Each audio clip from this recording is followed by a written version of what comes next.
This is the Accessibility Supports Training Module for Oregon's statewide assessment system, required for all district and school test coordinators as well as test administrators.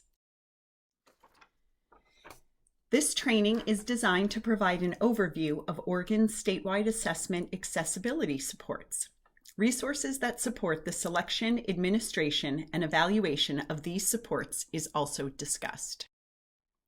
The Oregon Accessibility Manual, or OAM, was developed to guide the selection and administration of universal tools, designated supports, and accommodations for the current statewide summative assessments, including mathematics, English language arts, science, as well as social sciences, English language proficiency, the Oregon Extended Assessments, and the Kindergarten Assessment. Only those supports included in the OAM may be provided to students during the administration of Oregon's statewide assessments. Further, accessibility information for the SEED survey can be found in the appendix of the SEED survey user guide, beginning on page 5. When selecting an accessibility support for testing, keep in mind that they must mirror the supports currently being provided to that student in their classroom instruction and assessments. It is never appropriate to introduce a support to a student for the first time during statewide testing.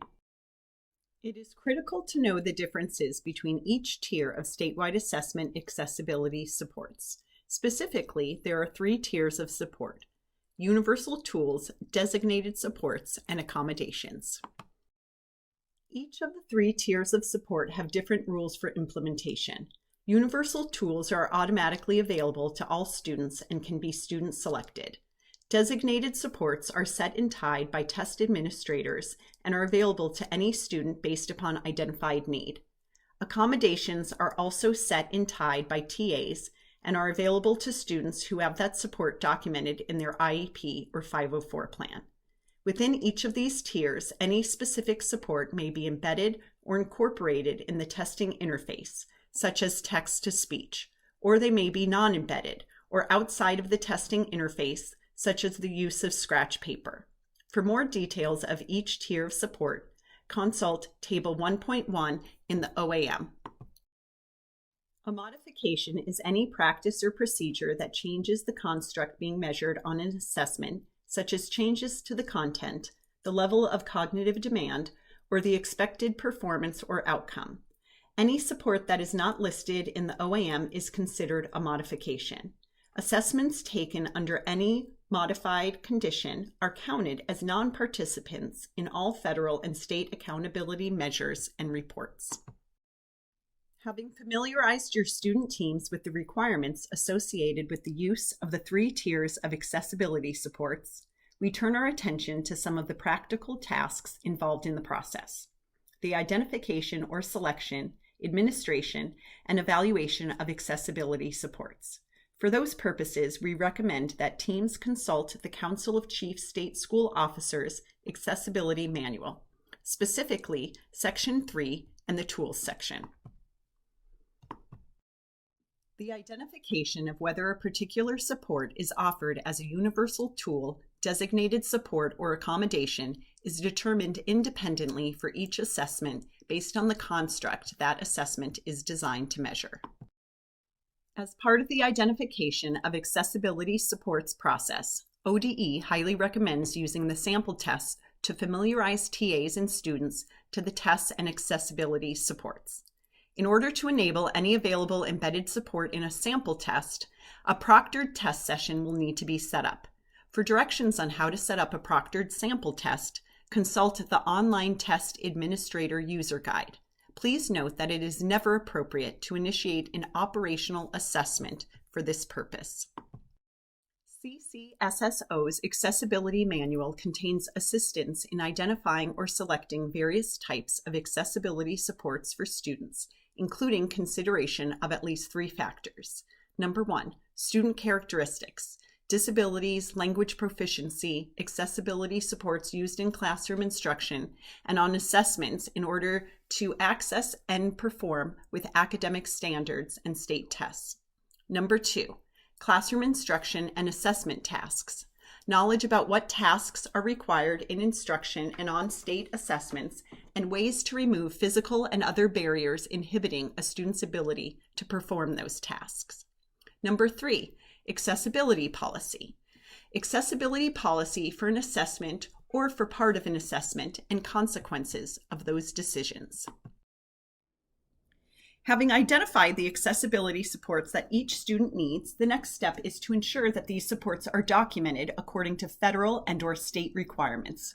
For example, in the Documenting Accessibility Supports section of a student's IEP, there are potentially 3 areas in which accessibility supports can be addressed. Number 1, consideration of special factors. This is where communication and assistive technology supports are considered. Number 2, supplementary aids and services. This area of the IEP includes aids, services, and other supports that are provided in regular education classes or other education-related settings to enable children with disabilities to be educated with non-disabled children to the maximum extent appropriate. And number 3, finally, the most relevant to our purposes, the participation in assessments. This section of the IEP documents the accommodations needed to facilitate the participation of students with disabilities in general state and district-wide assessments. On the following slides, we'll discuss the administration of accessibility supports. For accessibility supports to be used during administration of an Oregon statewide assessment, the support must be previously approved by the Accessibility Panel, listed in the appropriate accessibility support table in the OAM, implemented during instruction, and familiar to the student prior to testing. Once decisions have been made about providing accessibility supports to meet individual student needs, the logistics of providing the actual accessibility supports during state assessments must be mapped out. With the move to providing assessments on technology-based platforms, educators must make sure that students have opportunities to become familiar with the technological aspects of the assessment process. Prior to the day of a test, teachers should ensure that test administrators know what accessibility supports each student will be using and how to administer them properly. Adherence to guidelines detailing instructions and procedures for the administration of accessibility supports is necessary to ensure that test results reflect actual student knowledge. Test security involves maintaining the confidentiality of test questions and answers, and is critical in ensuring the integrity of a test and validity of test results. Test security expectations, therefore, remain intact for administration of accessibility supports. On the following slides, we'll discuss the evaluation of accessibility supports. There are multiple reasons to evaluate the use of accessibility supports. Collecting and analyzing data on the use and effectiveness of supports ensures the meaningful participation of students with disabilities in statewide assessments. Data on the use and impact of supports during assessments may reveal patterns of use that can inform future decision-making. An evaluation may also indicate areas in which the IEP team, Section 504 Plan Committee, or TAs, need additional training and support. In order to identify systemic patterns, districts may decide to gather information on the implementation of supports during assessment from all schools. Finally, observations conducted during test administration, such as interviews with the TAs or students after testing sessions, may yield information that can be used to guide further evaluation processes.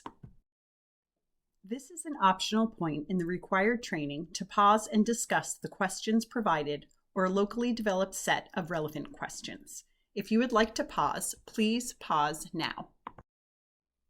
Finally, the links to the resources listed on previous slides are provided here. This concludes the Accessibility Support training module.